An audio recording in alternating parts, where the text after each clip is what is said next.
Hello मेरे प्यारे बच्चों, कैसे हैं आप सभी। आई होप आप सभी बहुत अच्छे होंगे। आज हम जा रहे हैं वर्कशीट नंबर 25 सॉल्व करने, क्लास 9 की। आज का सब्जेक्ट है हमारा सोशल साइंस और आज का टॉपिक मिला है हमें हिस्ट्री का टॉपिक, रशियन रेवोल्यूशन पार्ट 3।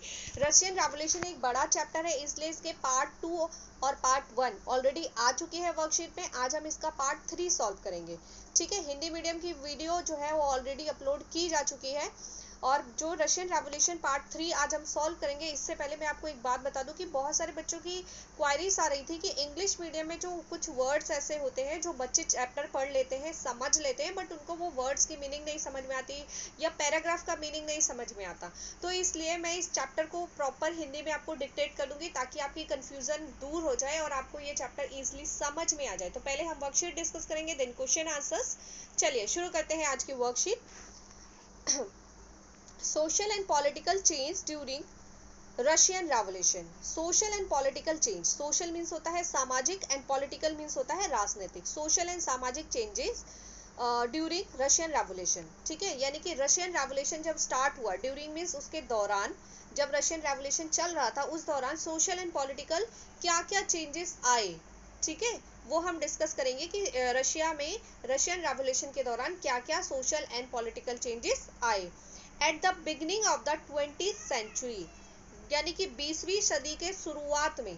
ठीक है, the Russian economy was based on agriculture, where about 85% of the population earned their living from agriculture। यानी कि 20वीं सदी के शुरू में रशिया की जो इकोनॉमी थी वो किस पर बेस्ड थी, वो एग्रीकल्चर बेस्ड थी, यानी कि कृषि बेस्ड थी। वे अबाउट 85% ऑफ पॉपुलेशन, लगभग यहाँ की 85% जो जनसंख्या थी, earn their living from agriculture, वो अपनी लिविंग यानी कि अपना जो उनकी आमदनी होती थी वो किससे होती थी, एग्रीकल्चर से होती थी, यानी कि कृषि से होती थी। आप एक तरीके से कह सकते हो कि 20वीं सदी की शुरुआत में रशिया एक कृषि प्रधान देश था, वहां पे खेती पर लोग निर्भर करते थे। कन्वेंशनली द स्मॉल पीजेंट्स मैंने आपको पहले भी बताया था कि कौन होते हैं। देखो, फार्मर्स होते हैं, पीजेंट्स होते हैं, दोनों कृषि करते हैं, दोनों ही का काम खेती करना होता है, लेकिन दोनों में एक फर्क होता है। जो फार्मर होता है वो अपनी खुद की जमीन पे खेती करता है, ठीक है, और जो पीजेंट्स होते हैं वो होते हैं जो अपनी खेतों पे खेती नहीं करते बल्कि किसी और की जमीन पर खेती करते हैं, बदले में उनको पैसे मिलते हैं। ठीक है, बदले में उनको पैसे और अनाज मिलते हैं, पर वो अपनी जमीन पर खेती नहीं करते। तो यहाँ पे पीजेंट्स की बात की जा रही है, यानी कि किसकी बात की जा रही है, ऐसे किसान जो बटाई के मजदूर होते हैं, मतलब दूसरों के खेतों पे काम करते हैं। The small peasants pooled their land together to their commune for collective farming. तो यहाँ पे क्या होता था, जो किसान होते थे उनके पास बहुत छोटी छोटी जमीनें होती थी और वो अपनी जमीन किसको दे देते थे, कम्यून को दे देते थे, जिसको रशिया में मीर कहा जाता था। तो वो अपनी जमीन कम्यून को दे देते थे, यानी मीर को दे देते थे। और जो मीर होता था वो सभी किसान क्या करवाता था, जो बहुत सारी जमीनें जब इकट्ठा हो जाती थी तो सारे किसान मिलकर कलेक्टिव फार्मिंग करते थे उस जमीन पे। मतलब छोटी छोटी जमीन पे अगर हम उपज करेंगे तो क्या होगा, उसमें सही से फसल नहीं उग पाती थी, इसलिए सारे छोटे छोटे किसान अपनी जमीन मीर को दे देते थे, फिर कलेक्टिव फार्मिंग करते थे, सारे मिलकर उस पर खेती करते थे। एक तरीके से कह सकते हो सामूहिक रूप से खेती करते थे। ठीक है, अपनी जमीनें उनको देकर इकट्ठी करके बड़ी जमीन बना के फिर सामूहिक रूप से खेती करते थे। The well to do peasants were called, यहाँ पे क्या था, the well to do peasants were called kulaks who were against collective farming. यहाँ पे कुलक्स होते थे जो कि कलेक्टिव फार्मिंग के अगेंस्ट होते थे। कुलक्स वो लोग होते थे जो कलेक्टिव फार्मिंग के अगेंस्ट होते थे, मतलब उनको कलेक्टिव फार्मिंग नहीं पसंद होती, वो नहीं चाहते थे कि कलेक्टिव फार्मिंग हो। उनको क्या कहते थे, कुलक्स। कुलक्स कौन होते थे, आप अपने शब्दों में कह सकते हो कि जमींदार होते थे। ठीक है, जमींदार तो पता है ना सबको, तो जमींदार हुआ करते थे। जमींदार वो लोग होते थे जो जिनको पसंद नहीं होता था कि कृषि लोग, किसान जो लोग हैं ये लोग सामूहिक रूप से कृषि करें, ये जमींदारों को पसंद नहीं होता था। किसको नहीं पसंद होता था, कुलक्स को। रशिया में उनको क्या कहते थे, कुलक्स कहते थे। In the country side the nobility and the crown and the Orthodox church own large properties. यहाँ पे क्या होता था, ज्यादातर जो जमीन होती थी, बहुत ज्यादा जमीन जो होती थी वो किसके पास होती थी, या तो क्राउन्स के पास यानी कि कह सकते हो राजाओं के पास होती थी, या फिर ऑर्थोडॉक्स चर्च के पास हुआ करती थी, या फिर नोबिलिटी यानी कि जो सामंत लोग होते थे उनके पास होती थी। तो या तो सामंतों के पास होती थी, या राजाओं के पास होती थी, या ऑर्थोडॉक्स चर्च के पास होती थी। इन तीन लोगों के पास ही बहुत ज्यादा मात्रा में जमीनें हुआ करती थी। ठीक है, लोगों के पास, बाकी जो जनता है उनके पास जमीनें नहीं होती थी। तो आगे देख लेते हैं द इंडस्ट्रियलाइजेशन। तो पहले तो क्या था कि शुरुआत में कृषि पर आधारित था देश, उसके बाद इंडस्ट्रियलाइजेशन स्टार्ट हुआ। ठीक है, इंडस्ट्रियलाइजेशन यानी कि औद्योगिकरण स्टार्ट हुआ। तो औद्योगिकरण स्टार्ट होने के बाद क्या क्या चीजें हुई? The industrialization started very late in Russia compare to Europe. Europe से अगर हम तुलना करें तो रशिया में इंडस्ट्रियलाइजेशन बहुत लेट स्टार्ट हुआ। ठीक है, यूरोप में पहले स्टार्ट हो गया था, पर रशिया में बहुत लेट स्टार्ट हुआ। In the decades of 1880 and 1890, यानी कि आप कह सकते हो 1880 और 1890 के दशक में, द इंडस्ट्रीज एंड फैक्ट्रीज वर, यहाँ पे बहुत सारी इंडस्ट्रीज और फैक्ट्रीज जो थी उनको बनाया गया। Very fast in Saint Petersburg and Moscow. Saint Petersburg और मॉस्को वहाँ के शहर हैं जहाँ पे बहुत तेजी से कारखानीकरण होने लगा और औद्योगिकरण होने लगा, यानी कि यहाँ पे जल्दी जल्दी बहुत सारी फैक्ट्रियां खुलने लगी, बहुत सारे कारखाने खुलने लगे। ठीक है, craftsman used to work in workshop. जो क्राफ्ट्समैन होते थे वो कहाँ पर काम करते थे? वर्कशॉप्स पे काम करते थे। जो क्राफ्ट्समैन होते थे वो वर्कशॉप्स पे काम करते थे। And the workers in factories, and जो वर्कर्स होते थे वो फैक्ट्रीज में काम करते थे। क्राफ्ट्समैन जो होते थे वो कारीगर होते थे। ठीक है, कारीगर जैसे कि किसी एक पर्सन को किसी चीज की स्पेशलिटी पता होती है, वो कारीगर होता है। जैसे कि जो वर्कर है वो क्या करेगा, जैसे फैक्ट्री में अगर कपड़े सिलते तो वर्कर क्या करेगा? कपड़ों को सिलेगा। ठीक है, उनको डिजाइन करने का काम कौन करेंगे? क्राफ्ट्समैन करेंगे। तो क्राफ्टमैन जो थे वो कहाँ काम करते थे? वर्कशॉप्स में काम करते थे। जबकि लेबर्स जो थी, बाकी जो वो कहाँ काम करते थे? वर्कर्स जो थे वो फैक्ट्रीज में काम करते थे। Craftsman considered themselves superior than factory workers. Craftsman जो होते थे वो खुद को सुपीरियर समझते थे। किसके कंपैरिजन में? वर्कर्स के। उनको लगता था कि हम वर्कर से ज्यादा सुपीरियर हैं और हम उनसे बेहतर काम करते हैं।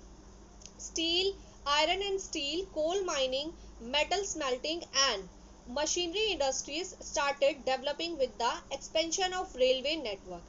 हुआ क्या? एक्सपेंशन मतलब होता है एक तरीके से कह सकते हो बढ़ना। ठीक है, तो एक्सपेंशन ऑफ रेलवे नेटवर्क, यहाँ पे क्या हुआ? रशिया में बहुत तेजी से एक्सपेंशन ऑफ रेलवे नेटवर्क यानी कि रेलवे नेटवर्क बढ़ने लगा।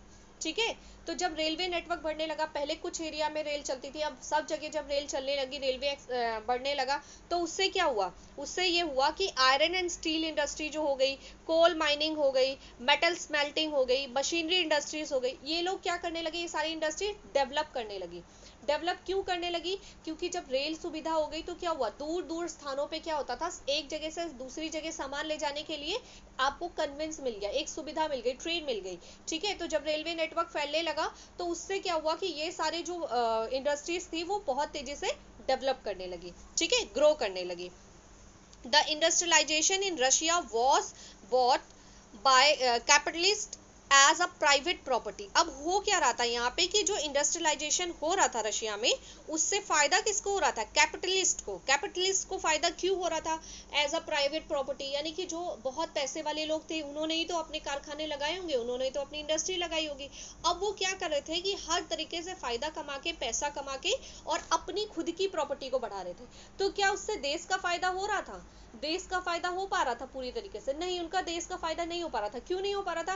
क्योंकि जो बिजनेसमैन है वो बहुत ज्यादा पैसे लगा रहा है और बहुत ज्यादा पैसे लगा के अपने बिजनेस को और ग्रो कर रहा है, खूब पैसा कमा रहा है और अपनी प्रॉपर्टी को बढ़ा रहा है, अपनी खुद की प्रॉपर्टी को बढ़ा रहा है। तो देश का उसमें फायदा नहीं हो रहा था। तो इस तरीके से कह सकते हैं डेवलपमेंट तो बहुत तेजी से हो रहा था, इंडस्ट्रियलाइजेशन हो रहा था रशिया में, पर उसकी वजह से जो कैपिटलिस्ट लोग हैं, जो पूंजीपति लोग हैं, उनकी प्राइवेट प्रॉपर्टी ही बढ़ रही थी। Workers had to work in 12 to 15 hours long working shift with a low wages. वहाँ के जो वर्कर्स थे वो क्या थे?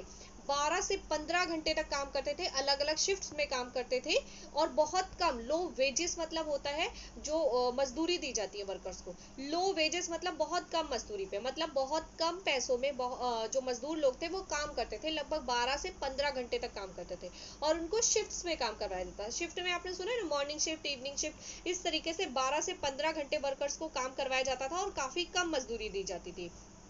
वुमेन वर्कर वर रैपिड लेस देन मैन। जो वुमेन वर्कर्स वर पेड लेस देन मैन, जो वुमेन वर्कर थी उनको आदमियों के मुकाबले कम पे किया जाता था, यानी कि वही काम अगर कोई आदमी कर रहा है तो उसको ज्यादा पेमेंट मिलती थी, और वही काम अगर कोई लेडी कर रही है तो उसको कम पैसे दिए जाते थे। तो वुमेन वर्कर्स वर पेड लेस देन मैन, यानी कि वुमेन वर्कर को कम पे किया जाता था। The condition of workers was very poor, जो हमारे वर्कर्स थे वहां पे काम कर रहे थे वो कैसे हो गए थे, बहुत पुअर यानी गरीब हो गए थे। Often they had dissatisfaction for better facilities and more wages, तो बहुत ज्यादा पुअर हो गए थे, गरीब हो गए थे, बहुत ज्यादा काम करना पड़ता था, पैसे बहुत कम मिलते थे। इससे क्या हुआ, दे हैड डिससेटिस्फैक्शन, उनके अंदर डिससेटिस्फैक्शन क्रिएट होने लगा बहुत ज्यादा। डिससेटिस्फैक्शन मतलब आपको बहुत ज्यादा काम करवाया जा रहा है और जितना आपसे काम करवा रहे हो उतना आपको पैसा ही नहीं मिल रहा, तो डिससेटिस्फैक्शन तो आएगा ही। तो उनके अंदर डिससेटिस्फैक्शन आ गया, संतुष्टि उनकी खत्म होने लगी। फॉर बेटर फैसिलिटीज, फिर उन लोगों की डिमांड हो गई कि हमें अच्छी सुविधाएं मिलनी चाहिए, एंड मोर वेजेस, और ज्यादा वेजेस यानी ज्यादा मजदूरी मिलनी चाहिए। Workers associations were also formed, formed means होता है बनना, तो वर्कर्स की कई सारी एसोसिएशंस बन गए। एसोसिएशंस मतलब होता है वर्कर्स ने मतलब अपना एक ग्रुप बना लिया, ठीक है, और वो ग्रुप बना के और फिर ताकि वो फैक्ट्री के जो मालिक है उनसे डिमांड कर सके कि हमारे लिए ये चीजें करनी चाहिए, तो वर्कर्स ने अपनी एसोसिएशंस बनानी शुरू कर दी। Workers associations were also formed, यानी कि वर्कर्स की एसोसिएशंस बनने लगी। And the protest and strikes for demand was general trend, और फिर क्या हो गया कि वहां पे जगह जगह स्ट्राइक्स और प्रोटेस्ट होने लगा अपनी डिमांड्स को पूरा करने के लिए। यानी वर्कर्स क्या करते थे, अपनी एसोसिएशंस बनाते थे, फिर स्ट्राइक करते थे कि हमारी ये डिमांड्स पूरी की जाए, और प्रोटेस्ट करते थे, ठीक है। आपने देखा ना, सड़कों पे बैठ जाते हैं लोग, धरना देते हैं, कहते हैं हमारी मांगे पूरी की जाए, तो इस तरीके से वो लोग प्रोटेस्ट करते थे, स्ट्राइक करते थे अपनी डिमांड्स को फुलफिल करवाने के लिए। तो ये वहां पे बहुत आम बात हो गई थी, ट्रेंड मीन्स होता है आम बात हो गई थी। क्यों हो गई थी, क्योंकि वर्कर्स के साथ बहुत नाइंसाफी हो रही थी, तो अक्सर करके वहां पे वर्कर्स ऐसा किया करते थे।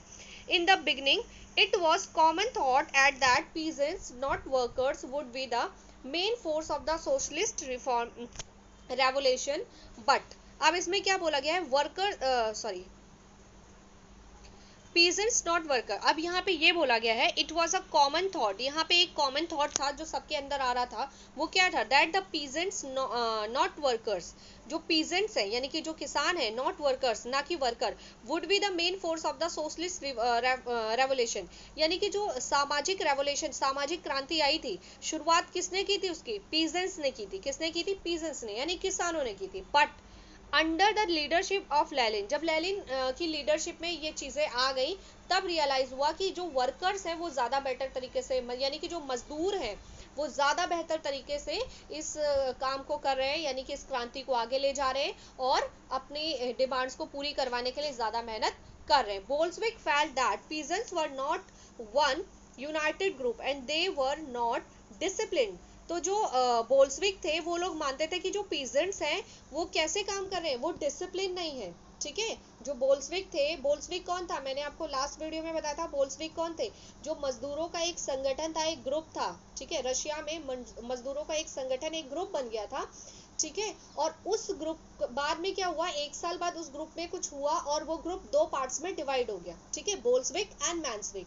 तो जो बोल्शेविक थे वो कौन थे, मजदूरों के हक के लिए फाइट करते थे, और बोल्शेविक जो थे उनका ये मानना था, क्योंकि ये जो संगठन चल रहा था, ये जो धरने चल रहे थे, ये जो स्ट्राइक्स चल रही थी, इसमें पीजेंट्स भी शामिल थे और वर्कर्स भी शामिल थे। पर बोल्शेविक का ये मानना था कि जो पीजेंट्स है यानी कि जो किसान है वो ज्यादा बेहतर तरीके से इस क्रांति में भाग नहीं ले पा रहे, वो बहुत अच्छे डिसिप्लिन होकर काम नहीं कर पा रहे, जबकि उनके मुकाबले वर्कर्स अपना काम बहुत अच्छे से कर रहे हैं, बहुत ज्यादा डिसिप्लिन होकर कर रहे हैं। तो इसलिए peasants were not one United group, सबसे पहले तो peasants were not in one United group, जो पीजेंट्स थे वो एकजुट होकर काम नहीं कर पा रहे थे, उनमें आपस में ही मतभेद हो जा रहे थे। And they were not discipline, और वो डिसिप्लिन होकर भी इस क्रांति को आगे नहीं बढ़ा रहे थे।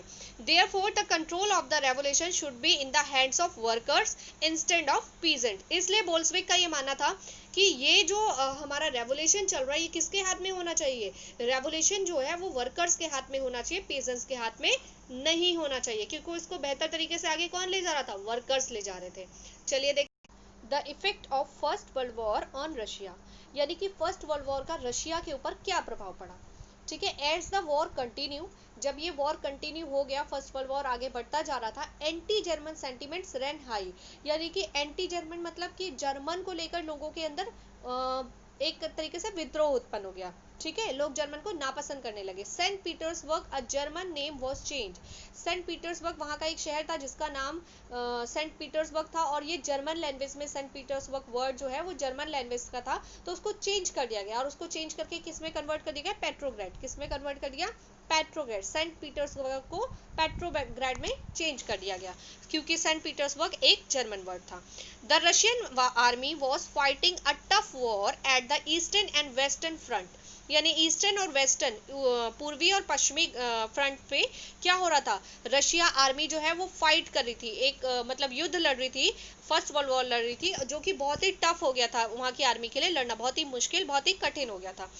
देयर वर मिलियंस ऑफ, वहाँ पे बहुत सारी ऐसी चीज़ें हो रही थी, कैजुअलिटीज, बहुत सारी कैजुअलिटीज हो रही थी, and millions became refugees in their own country, मतलब आप कह सकते हो बहुत सारी कैजुअलिटीज हो गई, कैजुअलिटीज मतलब बहुत सारे लोग मर गए। ठीक है, तो बहुत सारे लोग उसमें मारे गए इस युद्ध में, और बहुत सारे लोग ऐसे थे जो रिफ्यूजी बन गए, मतलब जिनका सब कुछ छिन गया, वो बर्बाद हो गए और अपने ही देश में शरणार्थी बन गए, यानी कि शरण लेने की आवश्यकता पड़ गई उनको अपने ही देश में। Defeated Russian army destroyed crops and buildings as they are retreated, जो रशियन आर्मी थी वो क्या कर रही थी, हारती जा रही थी, और खुद को बचाने के लिए जब वो पीछे हट रही थी, तो पीछे हटने के दौरान जो रशियन आर्मी थी उसने बहुत सारी फसलें, बिल्डिंग्स को डिस्ट्रॉय कर दिया। ठीक है, रशियन आर्मी जब खुद को प्रोटेक्ट करने के लिए युद्ध में हार रही थी और पीछे हट रही थी, तो इस दौरान उसने बहुत सारी फसलों को और बिल्डिंग्स को डिस्ट्रॉय करती जा रही थी।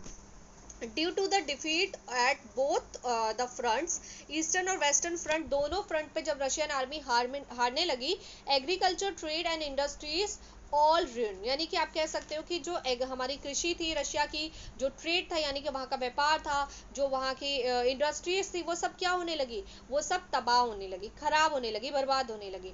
The discontent of people at the army was, जितने भी वहाँ के लोग थे, वहाँ की जो आर्मी थी, सब क्या हो गए, अगेंस्ट रशियन रूलर, यानी कि रशिया के जो रूलर थे, कौन था रशिया का रूलर, जार था, तो सब उसके अगेंस्ट हो गए, यानी रशियन रूलर के सभी अगेंस्ट हो गए थे। कौन कौन लोग, वहाँ के जो किसान थे, वहाँ के जो मजदूर थे, और सबसे ज्यादा वहाँ की जो आर्मी थी। ठीक है, आगे देखते हैं द रेवोल्यूशन ऑफ 1917, 1917 का रेवोल्यूशन क्या कहता है।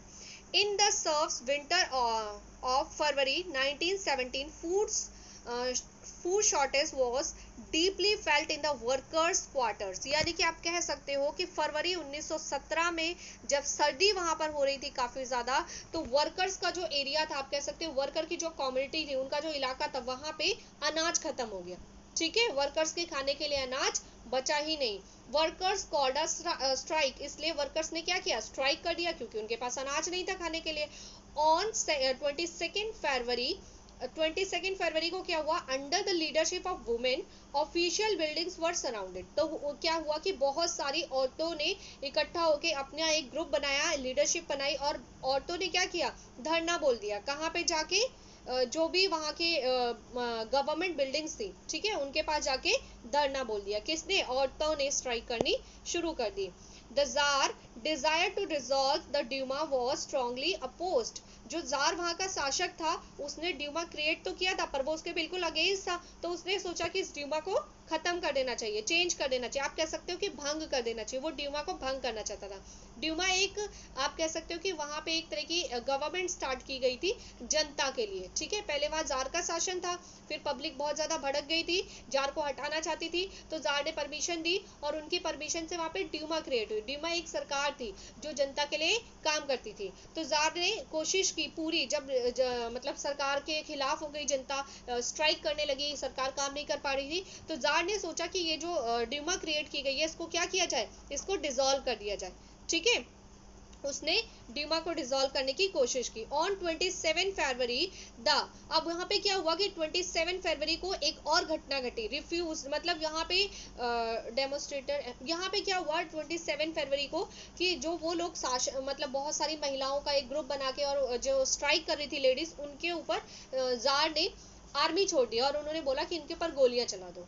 ठीक है। पर जो आर्मी थी उसने क्या किया, रिफ्यूज कर दिया, मतलब मना कर दिया। जो आर्मी थी उन लोगों ने मना कर दिया, आर्मी के लोगों ने मना कर दिया कि वो जनता पर गोलियां नहीं चलाएंगे, मना कर दिया। And the Soviet of workers and soldiers form, उसके बाद क्या हुआ कि यहाँ पे वर्कर्स की एक सोवियत बनी, वर्कर्स और सोल्जर्स की, ठीक है। एक आप कह सकते हो प्रोविजनल गवर्नमेंट बनी यहाँ पे 22 मार्च, और जो जार था इसको हटा दिया गया, जार को राजगद्दी से हटा दिया गया, और यहाँ पर मार्च में एक सोवियत क्रिएट की गई, एक प्रोविजनल गवर्नमेंट बनाई गई, आप कह सकते हैं थोड़े समय के लिए गवर्नमेंट बनाई गई जिसको आगे चल के परमानेंट किया गया।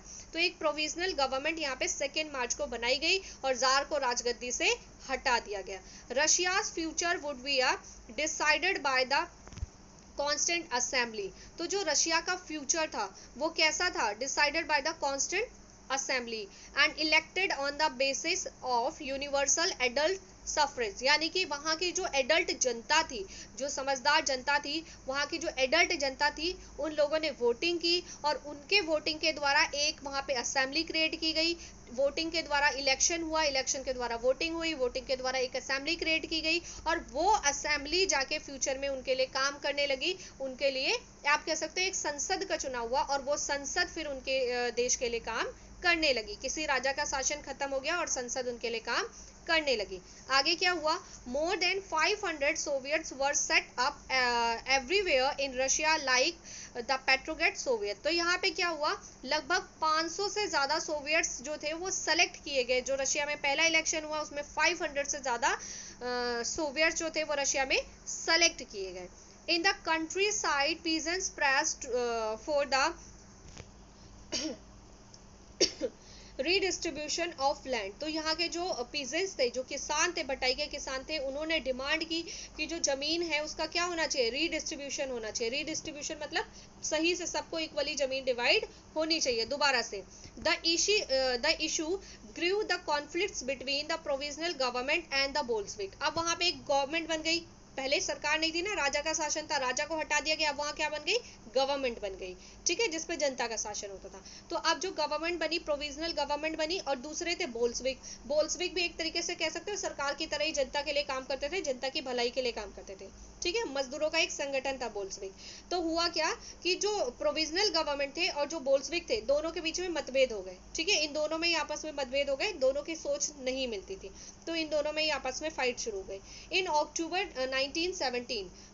1917 में लेनिन की देख रेख में क्या हुआ कि इनमें मतलब सुलह नहीं हो पाई, इसलिए क्या हुआ कि इनको चेंज कर दिया गया, और उसके बाद आगे चल के जो बोल्शेविक थे उन्हीं का वो ही सत्ता में आ गए। बोल्शेविक जो थे वो सत्ता में आ गए, सरकार का पूरा कंट्रोल किसके हाथ में आ गया, बोल्शेविक के हाथ में आ गया। तो सरकार का पूरा कंट्रोल लास्ट में किसके हाथ में आ गया, बोल्शेविक में। देखो, the uprising begins on 24 October and by December Bolshevik control the Moscow and Petrograd area. Petrograd और मॉस्को का पूरा एरिया बोल्शेविक के हाथ में आ गया, और जो सत्ता थी वो बोल्शेविक ने संभाल ली। कब संभाली, 24 अक्टूबर के बाद 24 अक्टूबर से लेकर दिसंबर के बीच में बोल्शेविक ने पूरी सत्ता अपने हाथों में ले ली, जब लेनिन का नेतृत्व आया उसके बाद। आगे क्या हुआ, जब बोल्शेविक आई तो उसने काफी सारे बदलाव किए और जनता के लिए बहुत सारे काम किए। क्या क्या काम किए वो देख लेते हैं। The changes bought by Bolshevik. Bolshevik जो जो चेंज लेकर आए थे, सबसे पहले बैंक्स, यानी कि जो वहाँ के बैंक थे, banks and industries were nationalised. जो बैंक और इंडस्ट्री थे उनको नेशनलाइज्ड कर दिया, यानी कि नेशनलाइज करने का मतलब पूरे देश के लिए वो इस्तेमाल होने लगा। अब जो वहाँ के बैंक और इंडस्ट्रीज थे वो पूरे देश के बेनिफिट के लिए काम करने लगे, किसी एक के बेनिफिट के लिए नहीं था, तो उनको नेशनलाइज कर दिया। Land was declare social property, और जो जमीनें थी वहाँ की वो किसको बना दिया, वो उसको बना दिया सोशल प्रॉपर्टी, यानी कि सामाजिक प्रॉपर्टी हो गई। ये सामाजिक मतलब पूरे देश की प्रॉपर्टी हो गई, अब ये किसी एक की प्रॉपर्टी नहीं रही, क्योंकि पहले कब्जा कर रखा था ना लोगों ने, बहुत सारा जमींदारों ने और वहाँ सामंतों ने, तो उसको क्या कर दिया, अब सोशल प्रॉपर्टी बना दी। एंड जो ओल्ड टाइटल्स, जितने भी ओल्ड टाइटल्स थे यहाँ के उनको क्या कर दिया, बैन कर दिया गया, यानी जो सामंतवादों का जो फैलाव था और जो उनकी मतलब उन्होंने कब्जा कर रखा था उसको बिल्कुल बैन कर दिया, हटा दिया। Peasants were allowed to seize the land of the nobility, और जो जितनी भी पीजेंट्स थे उनको अलाउ कर दिया कि जो भी सामंतों ने जो जमीनें कब्जा कर रखी हैं वो उनसे ले सकते हैं। ठीक है, अब सामंतों की जमीनों को कौन छीन सकता है? किसान छीन सकते हैं, ताकि उस पर खेती कर सके। In cities house facility was provided to workers and homeless, और जो शहर थे वहाँ पे जो मजदूर थे या फिर जो होमलेस लोग थे जिनके पास घर नहीं थे, उन सबको क्या हुआ? घर प्रोवाइड किए गए, रहने के लिए आवास दिलवाए गए। तो ये था आज का हमारा रशियन रेवोल्यूशन पार्ट 3। अब हम इसके क्वेश्चंस पढ़ेंगे, देन इसके आंसर सॉल्व करेंगे। Question number 1 is which kind of economic changes occurred in Russian society during 20th century? 20th century में रशियन सोसाइटी में क्या क्या चेंजेस इकोनॉमिक चेंजेस क्या क्या आए थे? Write about main features of Russian industrialization, Russian industrialization के features बताने आपको क्या है।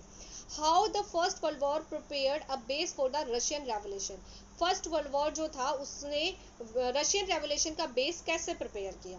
विच changes were declared by Bolshevik in October 1917, Bolshevik ने अक्टूबर 1917 में कौन कौन से चेंजेस डिक्लेयर किए। तो ये है आज के हमारे क्वेश्चन, और अब हम डिस्कस करेंगे इसके आंसर्स।